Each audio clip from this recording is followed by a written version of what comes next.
이데일리 TV 뉴스 전해드립니다. 트럼프 대통령이 약값 인하 행정명령에 사인을 했음에도 제약주의 주가는 반등했습니다.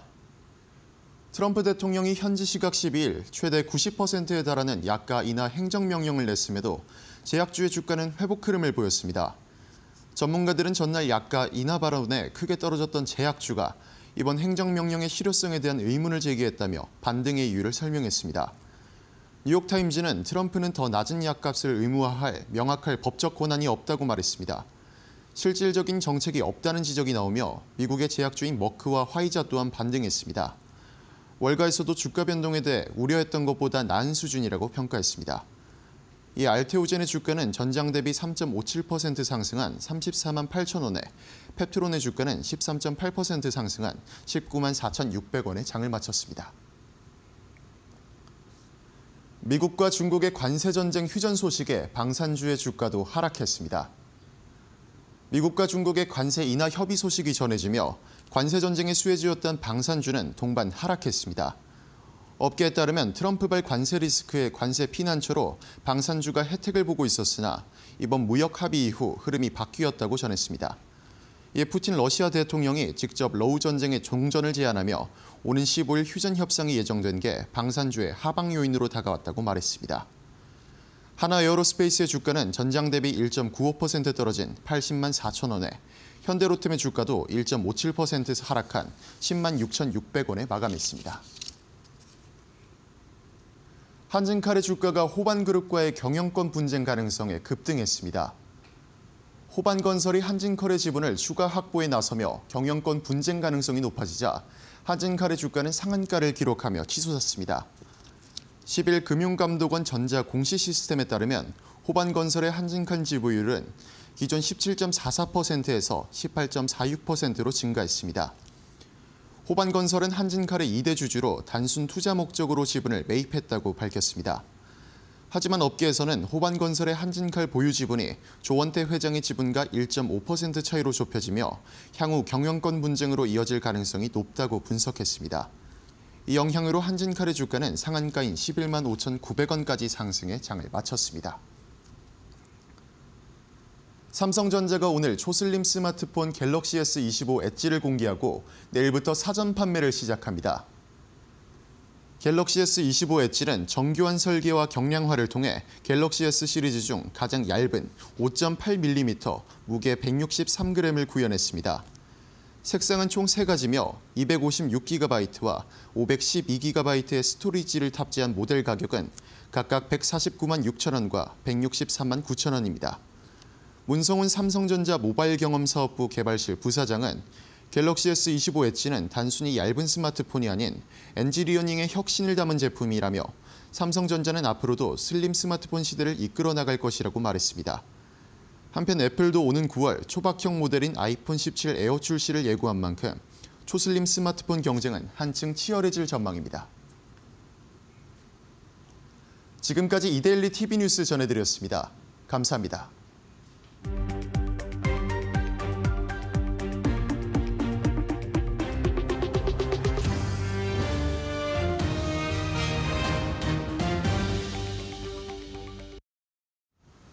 네, 포트폴리오를 업 시켜주는 데일리 마켓업. 안녕하세요, 김주영입니다. 오늘 양시장 상승으로 마감을 했습니다. 하지만 기대했던 만큼 기대에 부응하지는 못했던 시장이었는데요. 오늘 양지수 상승으로 시작을 했지만 장중에 코스피는 약세로 전환하기도 했고요. 또 코스닥 역시나 1% 넘는 강세 흐름 보였지만 이 강세가 좀 낮아지기도 했던 흐름들 보여줬습니다. 그래도 어제보다는 코스닥이 강했던 시장이었는데요. 이슈들 어떤 것들이 있었는지 같이 한번 살펴보시죠. 먼저 첫 번째 이슈는 반도체로 가져와 봤습니다. 사실 어제 애프터마켓에서도 전해드리기도 했지만 이 미국에서는 중국에 대한 관세를 30%로 또 중국은 미국에 대해서 10%로 관세 인하하겠다라고 이야기를 했죠. 그런 부분들이 시장에 선반영이 좀 됐던 모습들도 확인이 됐었습니다. 어제 발표 이후에 이 넥스트레이드에서 반도체 투톱, 삼성전자와 SK하이닉스가 강세로 마감을 했고요.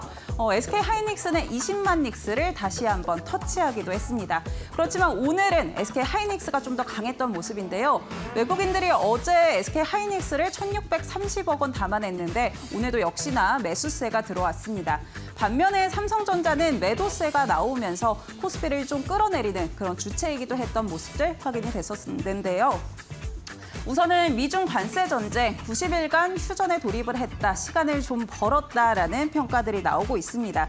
근데 사실 반도체 섹터를 좀 살펴보면 그간 하방을 눌렀던 이유는 이 불확실성인데 90일간 휴전을 했다라고는 하지만 여전히 불확실성이라는 리스크는 존재를 하고 있는 상황이죠. 그래서 90일간 이 전기차, 반도체 또 AI, 히토류가 핵심 쟁점으로 올라올 것이다라고 보고 있습니다. 이 사이 관련해서 좀 이야기들을 체크해봐야 될 것 같고요. 그러면서 삼성증권 측의 리포트가 오늘 좀 나왔었는데 반도체 부품 관세의 강세랑 강도랑은 관계없이 발표 시점이 좀 특정이 되면 그래도 반도체주에 대한 흐름이 좀 들어올 것이다. 수급이 좀 들어올 수 있다라고 긍정적인 전망을 제시를 했고요. 또 국내 기업 같은 경우 이제 반도체 소부장 같은 경우는 글로벌 수요가 좀 더 늘어날 것이다라는 기대감도 붙기도 했습니다. 반도체주들 어제는 이 투톱이 강했다면 오늘 소부장에도 수급이 들어왔던 모습들 확인이 됐었는데요. 그 종목들 흐름 한번 체크해 보겠습니다. 네, 오늘 리노공업 같은 경우는 6%대 강세를 보이면서 마감을 했습니다. 또 테스 같은 경우도 4%대 강세, 태성 강했고요. SK 하이닉스와 TLB 같은 경우도 오늘 빨간불 켜면서 마감했던 모습들 확인이 되고 있습니다.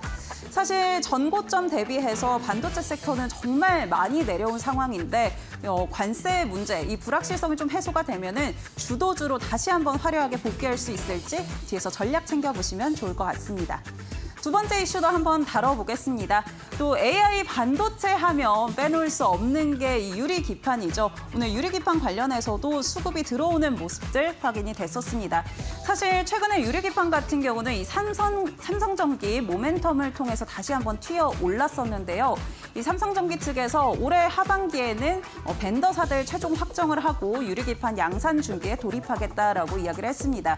국내 제조시설을 마련했던 만큼 대부분 이 벤더사들도 국내 기업이 될 것이다라는 전망들 나오면서 풍풍이 한 바퀴 돌았던 모습이었고요. 2027년 양산을 좀 목표로 하고 있다라고도 이야기가 나왔습니다.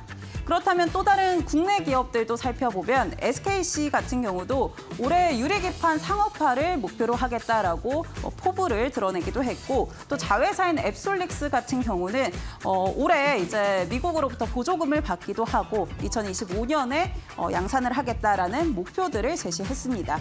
또 LG 이노텍 역시나 속도를 좀 붙여가는 모습들 확인이 됐었는데요.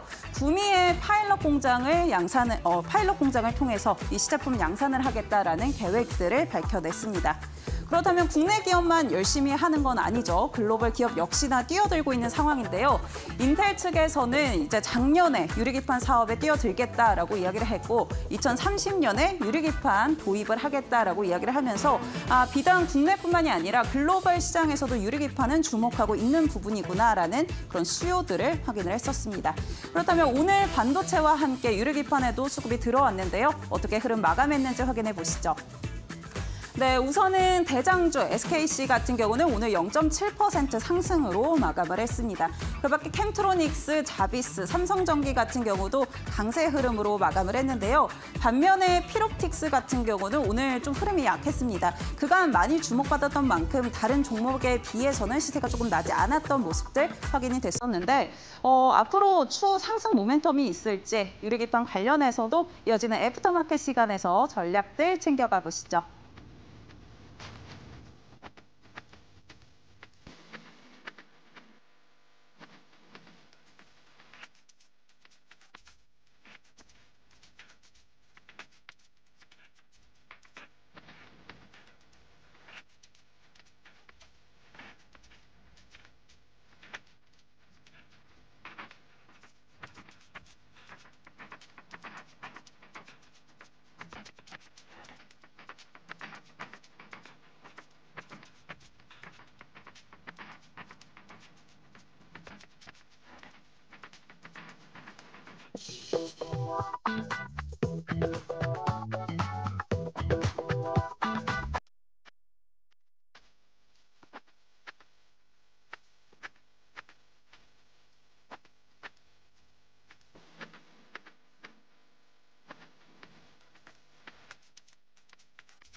네, 애프터마켓과 함께 본격적으로 내일 시장을 위한 대비 시작해 보시죠. 시장에 대한 정확한 진단과 전략들 챙겨주실 분, 오늘 김태훈 파트너와 함께합니다. 파트너님 안녕하세요. 안녕하세요. 네, 오늘도 시장에서 좀 봐야 될 이슈들, 앞으로 상승 모멘텀을 가져갈 수 있는 그런 이슈들 두 가지 준비해 주셨다라고 했는데요. 어떤 이슈들인지 한번 짚어보겠습니다. 먼저 첫 번째 이슈 한번 공개해 볼까요? 네, 지난번부터 미중 관세 협상에 반도체 리스크 해소?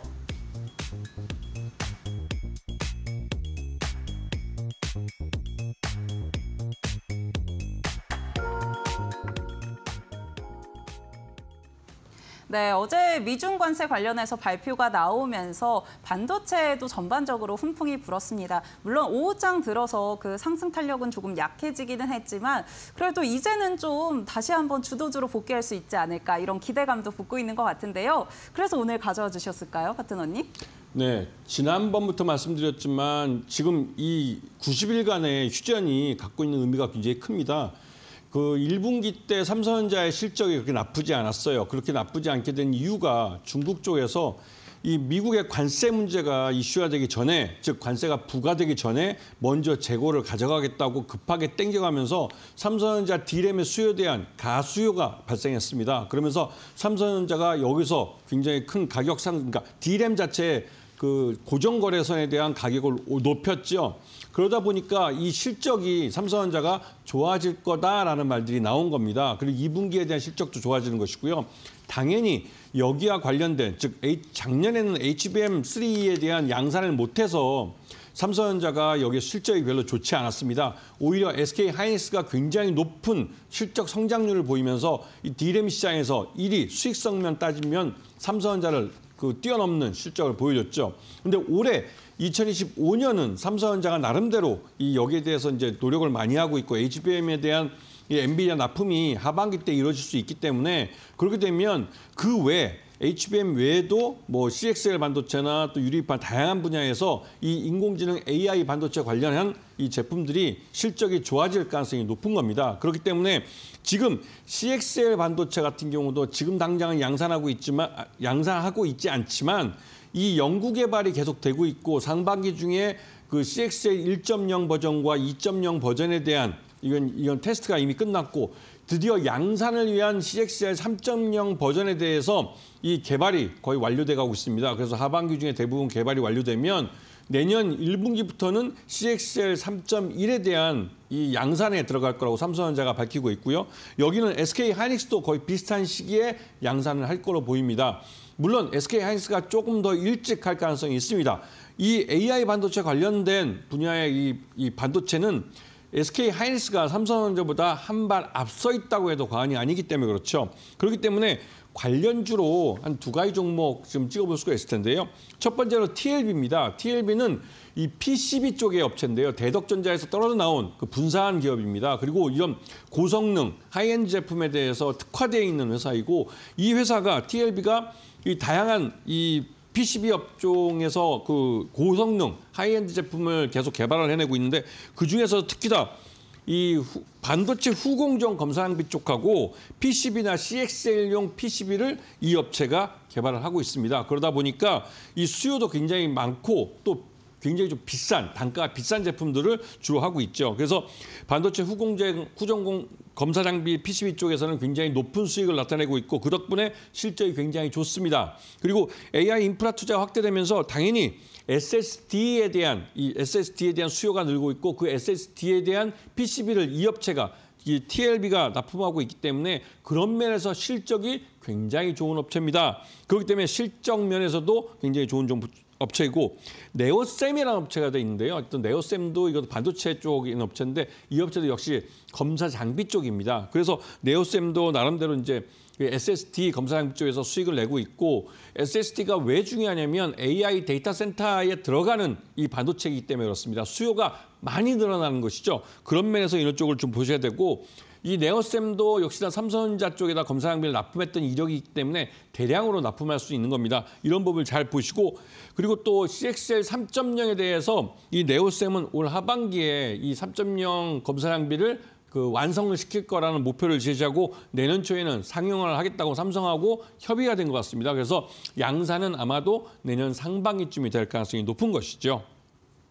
네, CXL 하면은 사실 지난해부터 굉장히 기대감이 있었는데 최근에는 조금 잠잠하기도 했잖아요. 그런데 또 내년에 양산 모멘텀이라는 게 붙으면 또 탄력을 받지 않을까 싶은데요. 그렇다면 TLB 그리고 네오셈 두 가지 종목 가져와 주셨는데 우리 파트너님의 최선호주는 어떤 게 될까요?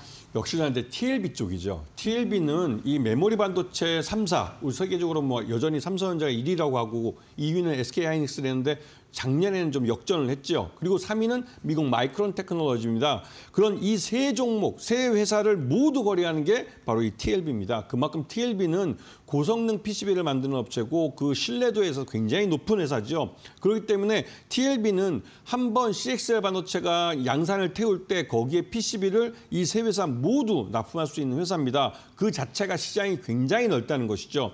그만큼 TLB의 기술력에 대해서 이 신뢰하는 이런 그 반도체 업체들이 많고 그렇기 때문에 TLB의 성장성은 여전히 뭐 HBM에서도 검증이 됐고 CXL에서도 또 기회를 가질 수도 있고 기대감을 갖게 하는 종목입니다. 그래서 이 TLB를 길게 보시면 지금이 양산을 태우지 않은 지금이 가장 싸게 살 수 있는 시기 아닐까 그런 생각을 해봅니다.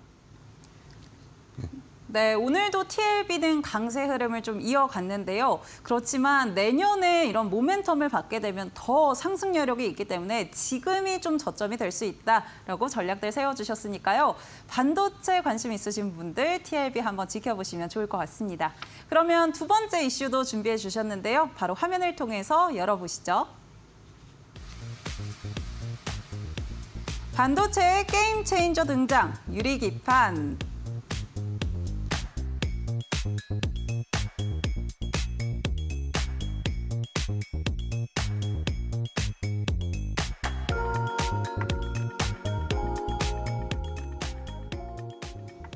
네, 유리기판 사실 처음에 이야기가 나왔을 때 진짜 게임 체인저다, 시장을 바꿀 것이다 이런 이야기가 많이 나왔는데 아무래도 유리기판 역시나 반도체가 조금 약해지면서 같이 크게 주목을 받지는 못했습니다. 그렇지만 오늘 다시 한번 조금 훈풍이 불었던 모습들이 확인이 됐는데 오늘 유리기판 가져와 주신 이유도 역시 조금 장기적으로 볼 수 있다라고 생각하시는 거겠죠. 그 유리기판은 우리 AI 반도체가 이 고집적, 지금 이게 반도체 칩 안에 여러 가지 칩들이 집적이 많이 되다 보니 발열 문제가 발생합니다. 그 발열 때문에 이 집적도가 이제 한계에 도달한 것이죠. 그런데 그 발열 문제를 해결하고 효율을 더 높일 수 있는 그 소재로 유리기판이 선택이 된 겁니다. 그렇기 때문에 유리기판이 양산을 태워야만 AI 반도체 가속기도 더 업그레이드되고 더 성능이 좋아질 수가 있는 것이죠. 그렇기 때문에 유리기판이 시장에서는 가장 핵심적인 소재가 되고 있습니다. 네, 시장에서 핵심적인 소재가 될 수 있는 유리기판. 사실 앞서서 이슈로 좀 전달해드리기도 했지만 국내뿐만이 아니라 이제 글로벌 단에서도 굉장히 눈여겨보고 있는 그런 소재 또는 기판이 될 텐데 그러면은 어떤 종목들을 좀 볼 수 있을지 선별적으로 접근해 봐야겠죠. 종목 한번 열어보겠습니다. 네, 첫 번째 종목은 SKC 그리고 심텍 두 가지 가져와 주셨습니다.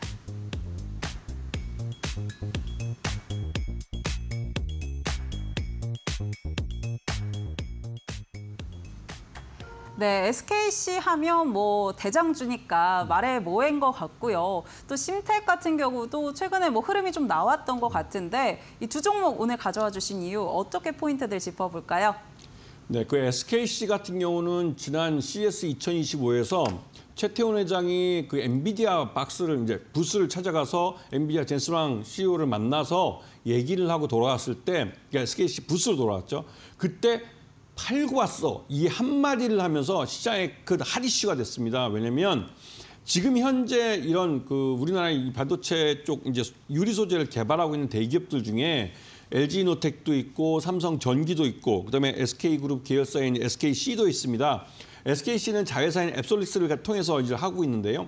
근데 그 중에서 가장 빨리 양산 모델을, 양산 소재를 개발할 수 있는 데가 SKC로 알려져 있죠. 그리고 실제로 지난 CES 2025 1월 달에 있었던 그 전시회에 실제 실물을 갖고 나왔습니다. 다른 데는 이제 LG노텍이나 삼성전기 같은 경우 아직까지는 이 실험실에서 테스트를 하고 있을 때 이미 팔 수 있는 그런 양산 모델, 양산 소재를 갖고 SKC는 유리기판을 들고 나온 것이죠. 그러면서 굉장히 시장에서 핫해졌는데 역시나 상반기 중에 양산을 태우겠다고 했습니다. 그리고 엔비디아의 샘플을 제출을 해서 엔비디아에서 이 제품을 갖고 자기네 AI 가속기 다음 후속 모델을 여기서 테스트를 하고 있는 것이죠. 이게 오케이 되면 바로 양산을 태우게 되는 겁니다. 그렇기 때문에 SKC가 가장 먼저 유리판 시장을 선점할 것으로 알려져 있고 여기에 삼성전자가 열받았죠. 그래서 삼성전기가 원래는 유리기판을 책임지기로 했었는데 삼성전자가 직접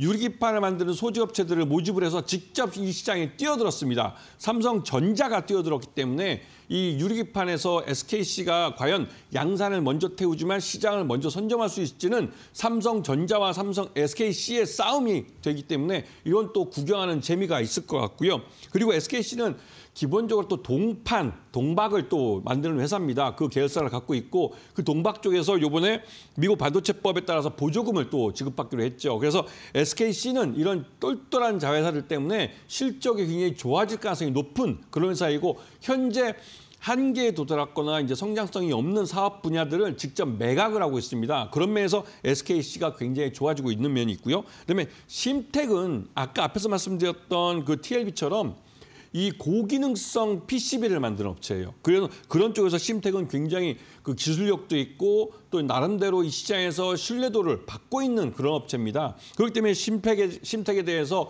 전자업계 전반에 걸쳐서 이제 실적이 좀 좋아지고 시장이 좋아질 때는 심텍이 먼저 그러니까 PCB가 먼저 판매가 많이 늘어나게 되는 것이죠.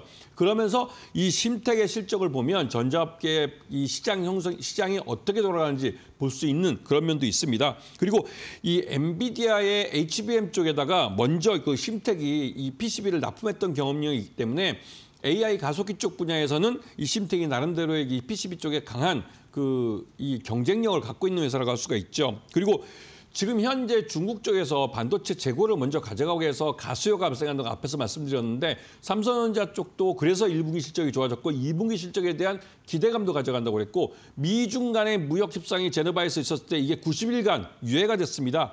그러면서 이쪽에서 이제 그 실적이 좋아질 가능성이 높아진 겁니다. 그래서 지금 SKC나 심텍 같은 유리기판 쪽에 뛰어들고 있는 이런 종목들을 잘 보셔야 될 타이밍이 되는 것이죠. 네, SKC와 심텍 두 가지 가져와 주셨는데요. 두 종목 모두 이 엔비디아가 묻어 있어요. 결국은 엔비디아의 이 수요에 대해서는 사실 다들 의심이 없잖아요. 그렇기 때문에 앞으로의 이 상승 모멘텀 기대해 볼 만할 것 같은데 그래도 두 종목 중에 하나 선택을 해봐야겠죠. 우리 파트너님의 최선호주는 어떤 게 될까요? 역시나 좀 전에 말씀하신 대로 대장주입니다. 이 시장에서 대장주가 처음으로 이 시장, 그러니까 유리기판 시장을 만들 때 대장주가 먼저 치고 나가고 이 대장주가 먼저 먹은 시장에서 나머지 짜투리들을 나머지 회사들이 먹는 겁니다. 지난번에 HMM 같은 경우도 그러니까 하이닉스가 먼저 이 시장을 먹었기 때문에 삼성전자는 뒤후발주자로 별로 먹을 게 없는 것이죠. 그래서 엔비디아 공급망에 뛰어들지 못했고 결국은 이 지금 1분기도 그렇고 작년 실적에서도 삼성전자가 SK 하이닉스에 역전을 당한 겁니다. SKC는 이 유리기판 시장에서 확실한 대장주로서 먼저 치고 나가는 종목이고 그렇기 때문에 우리 투자자들도 SKC에 관심을 갖고 보셔야 되는 그런 타임이 되는 겁니다. 네, SKC를 최선호주로 꼽아주셨습니다. 어쨌든 시장이 어느 정도 활성화가 되어야 이런 조금 더 작은 종목들도 그 수혜를 입어갈 수 있다 보니까 대장주인 SKC를 최선호주로 꼽아주셨으니까요. 유리기판 앞으로도 좀 지켜볼 필요가 있다라는 점도 기억해 두시면 좋을 것 같습니다. 그렇다면 앞으로 좀 장기적으로 이런 추세들 우리 김태훈 파트너와 함께하고 싶다 하시는 분들은요. 참여 방법 안내해 드릴 텐데요. 하단에 QR코드 휴대폰 기본 카메라 키셔서 가까이 대시면 링크가 하나 띕니다. 이 링크 통해서 접속하시면 우리 김태훈 파트너와 전략들 세워가실 수가 있으니까요. 많은 참여 부탁드리고요. 나는 이렇게 QR코드로 접속하는 게 조금 힘들다 하시는 분들은 샵 3772번에 유료 문자 서비스 이용하시면 될 것 같습니다. 김태훈 이렇게 보내주시면 저희가 참여 방법들 안내해 드릴 테니까요. 많은 참여 부탁드립니다. 네, 그리고 저희 이데일리 TV에서 제공하는 정보는 투자 판단을 위한 조언일 뿐 그 판단에 대한 책임은 투자자 본인에게 있다는 점도 참고해 주시면 좋을 것 같습니다. 네, 그러면 저희는 오늘 이슈들 짚어봤고요. 내일장을 대비하기 위한 우리 김태훈 파트너의 비법 강의로 돌아오겠습니다.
삼성전자가 13일 오전 9시 삼성닷컴 등 온라인에서 갤럭시 S25 엣지 비욘드 슬림 행사를 통해 초슬림 스마트폰 갤럭시 S25 엣지를 공개했다. 갤럭시 S25 엣지는 역대 갤럭시 S 시리즈 중 가장 슬림한 디자인과 강력한 성능, 견고한 내구성을 모두 갖춘 제품이다. 노태문 삼성전자 DX 부문장 직무대행은 갤럭시 S25 엣지는 초슬림 기술의 한계를 넘어 사용자 경험을 혁신하는 제품이라며 디자인과 엔지니어링 장인 정신의 완벽한 균형을 이뤄낸 업계의 새로운 카테고리라고 강조했다. 갤럭시 S25 엣지는 정교한 설계와 경량화를 통해 갤럭시 S 시리즈 중 가장 얇은 5.8mm 두께의 슬림 디자인, 163g 무게를 구현했다. 삼성전자는 23일 갤럭시 S25 엣지를 국내에 공식 출시하고 14일부터 20일까지 사전 판매를 실시한다. 가격은 256GB 기준 149만 6천원, 512GB는 163만 9천원이다.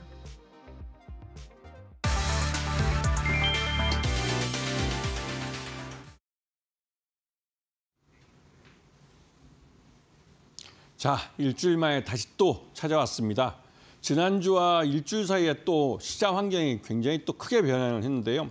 미국하고 중국이 드디어 이 관세 협상에서 직접 이제 테이블을 마주했고 90일간의 관세 전쟁을 휴전하기로 했습니다. 그리고 자기들끼리 뭐 110%가 120%, 145% 막 올렸던 관세를 다시 뭐 30%, 20%대로 다 낮추면서 현실감을 찾아가기 시작한 것이죠. 한마디로 정신을 차린 겁니다. 하지만 여기에 미국 증시가 굉장히 크게 환호를 하면서 솔직히 그런 그 시장을 보면 좀 조삼모사 속의 원숭이들이 아닌가라는 생각이 들 정도로 애초에 없던 관세를 만들어서 서로 치고받고 싸우다가 이렇게 결국 다시 돌려버릴 거면 처음부터 그냥 협상을 해서 이러한 지경을 만들지 않는 게 훨씬 더 현명했을 텐데 하여튼 시장을 이렇게 엉망진창으로 만들어 놓고 그 속에서 우리 투자자들이 굉장히 힘들어하는 것 같습니다.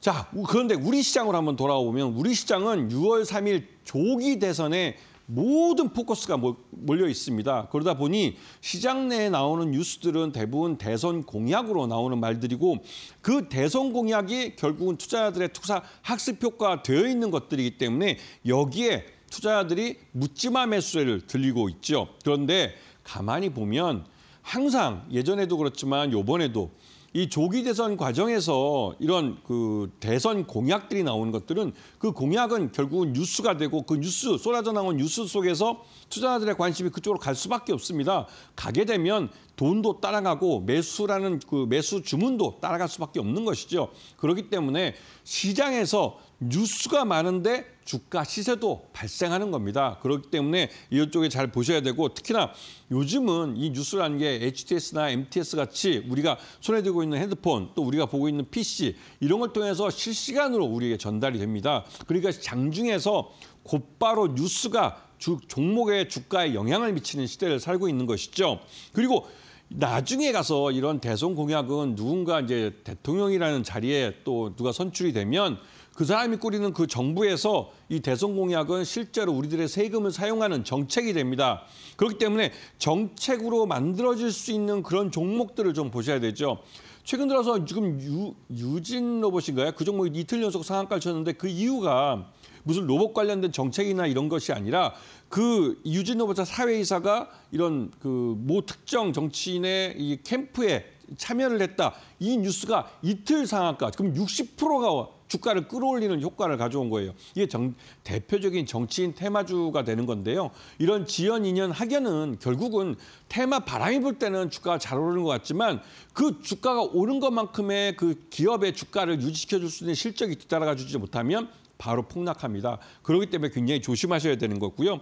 이런 투자자들의 묻지마 매수가 유입될 때 이런 그 대선 공약 관련주들이 테마 바람을 이고 잘 갔지만 결국은 정책으로 만들어지는 종목들의 포커스를 맞췄다는 부분을 잘 보시고 결국은 이제 실적으로 뒷받침되지 않으면 주가는 처음 움직였던 자리로 돌아간다는 점을 분명히 기억하셔야 됩니다.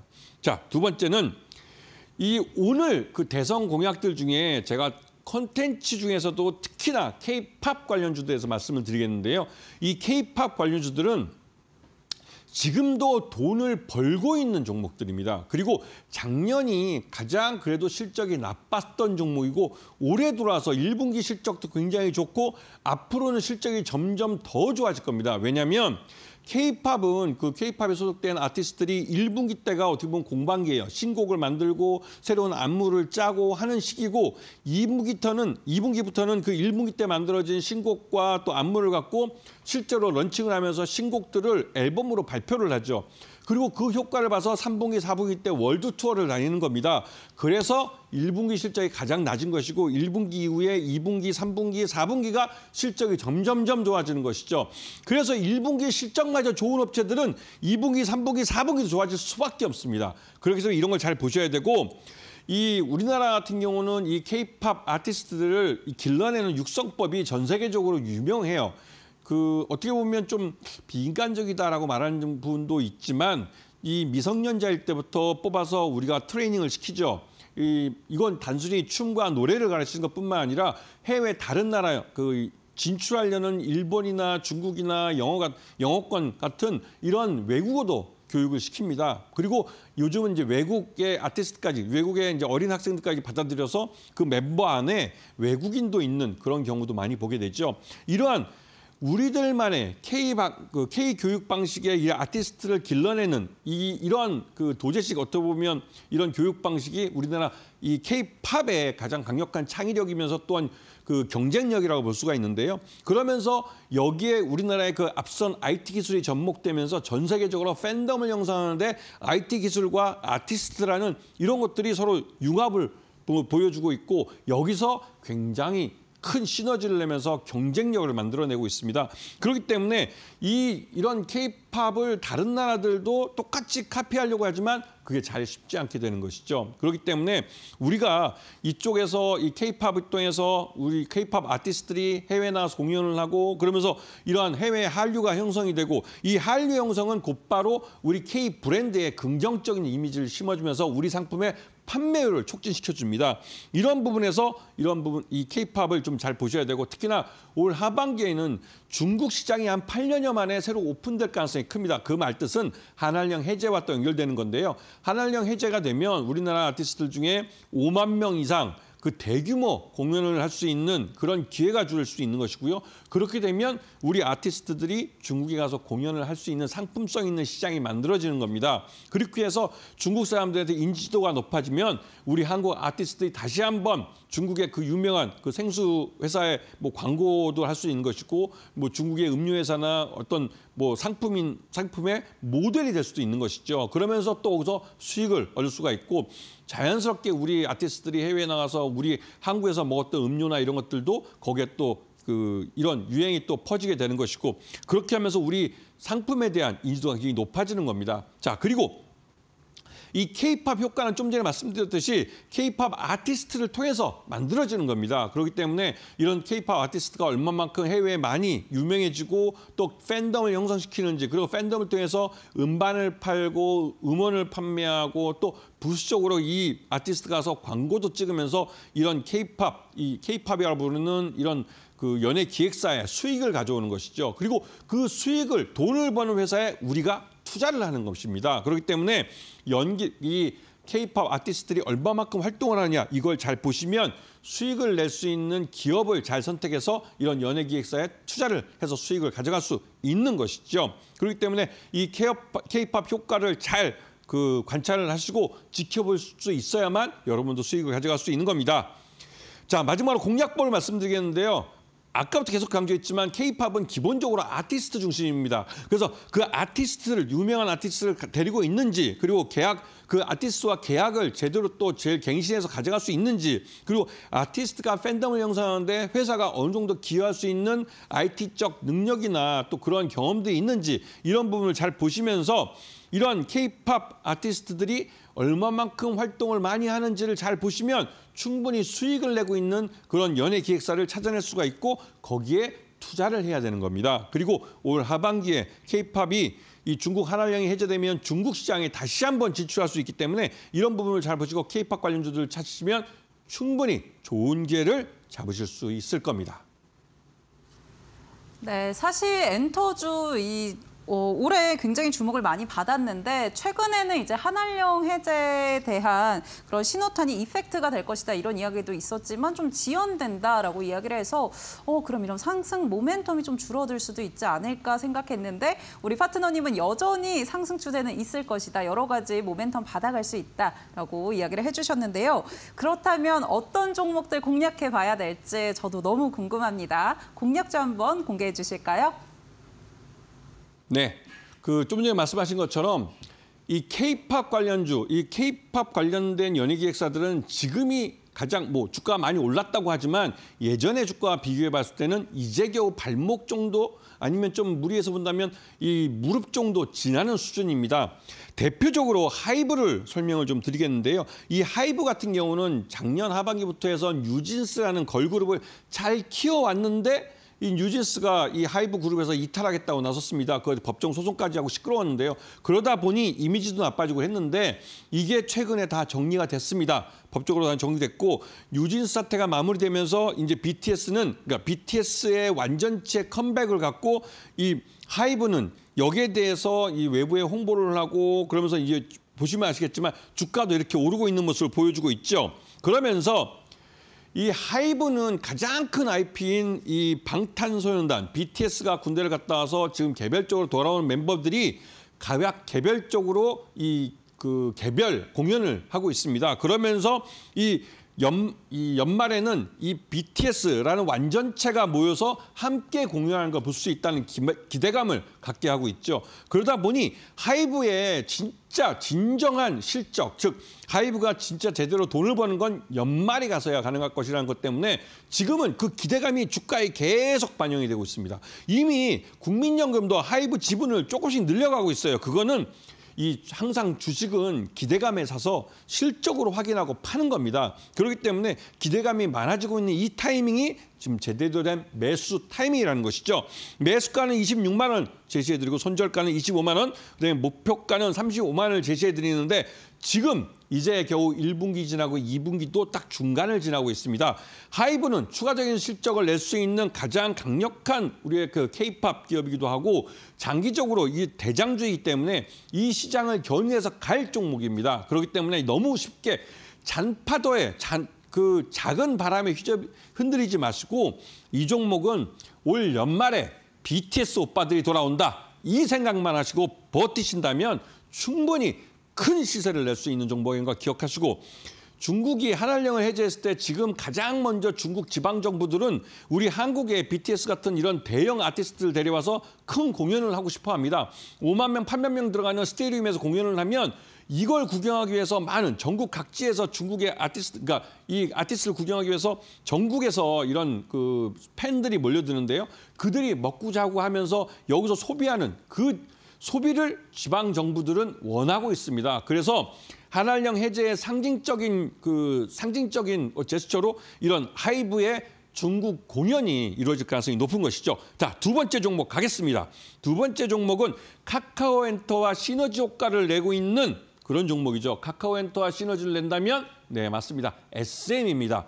카카오엔터 쪽 카카오그룹이 SM을 인수하는데 여러 가지 잡음들이 많았지만 결국은 인수를 했습니다. 그래서 SM이 우리나라 이 엔터업계의 1세대로서 나름대로 시장에서 굉장히 좀 유명세를 갖고 있는데 이수만 씨가 이 회사를 이제 팔고 나가면서 이러한 팬덤이 좀 줄어들지 않을까라고 걱정했지만 그렇지 않습니다. 지금 보시면 아시겠지만 이 SM은 다른 엔터업체들보다 가장 먼저 반등이 나왔고 그 반등이 우상향하는 차트가 지속적으로 이어지고 있습니다. 그 말뜻은 SM 실적이 너무 좋습니다.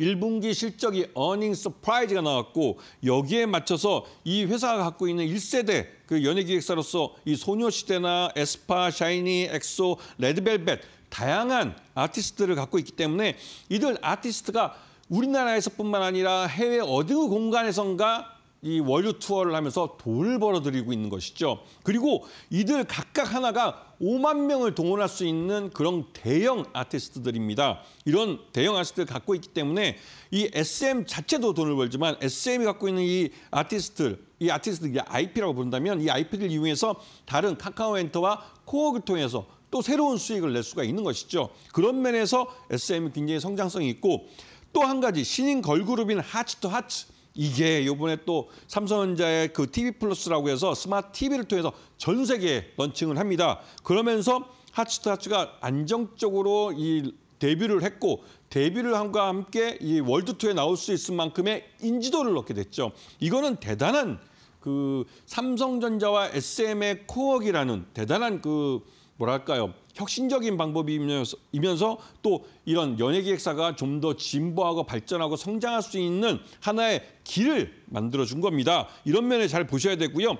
그다음에 매수가는 12만 5천 원, 손절가는 11만 5천 원 좀 짧게 제시해드리고 목표가 17만 원 제시해드리는데 항상 말씀드립니다. 이 매수 단가를 낮추면 또 매수 수량을 늘리면 이건 말 그대로 수익을 극대화할 수 있는 길로 가는 것이고 그리고 그렇게 매수가 완료되고 이제는 이 회사의 실적이 주가에 반영된 걸 기다리면서 좀 장기적으로 우상향한 차트를 보면서 기다릴 때 이 회사가 이 오버슈팅하는 때가 있습니다. 즉 우리가 고점이 어느 가격이 고점인지 모르기 때문에 항상 분할해서 매도를 하는데요.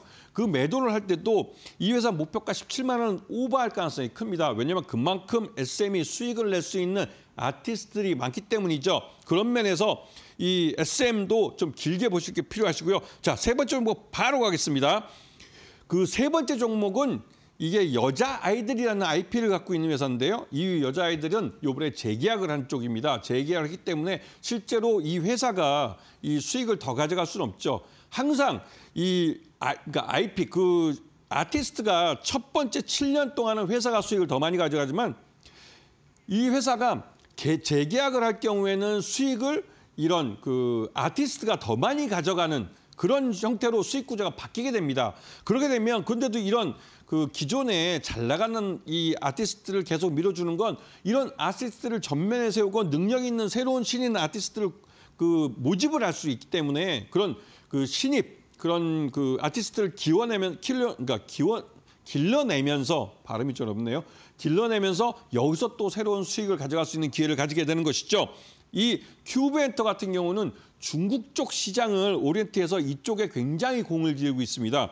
아까 말씀드렸던 여자아이들도 이제 7년이라는 데뷔 기간이 지났기 때문에 이걸 기념해서 앞에서 여자라는 G라는 그걸 띄어내고 그냥 아이들이라는 걸그룹의 이름을 바꿨습니다. 그래서 아이들이라는 이름을 바뀌었고 이 여자아이들 안에 중국인 이 멤버가 꾸준히 중국에서 개인 활동을 해왔습니다. 그러면서 이 아이들에 대한 이미지를 굉장히 좋게 가져왔죠. 그래서 아마도 하반기에 이런 중국이 한한령 해제했을 때 가장 먼저 우리나라 아티스트 중에 그래도 좀 이름이 있고 유명한 아티스트 중에 중국 공연을 5만 명 이상 제일 처음에 시작할 수 있는 데가 이 큐브엔터의 아이들이 아닐까라는 그런 말들이 나옵니다. 왜냐하면 처음부터 방탄, BTS를 데려다가 공연하는 것은 나름대로 중국 한한령 해제했을 때 이 중국 사람들의 반응이나 이런 것들이 있기 때문에 우선은 그보다 좀 작은 큐브엔터 같은 이런 중소형 이런 연예기획사의 아이들이라는 이 IP, 아티스트를 데려와서 먼저 한번 이런 5만 명짜리 큰 공연을 할 수가 있는 것이죠.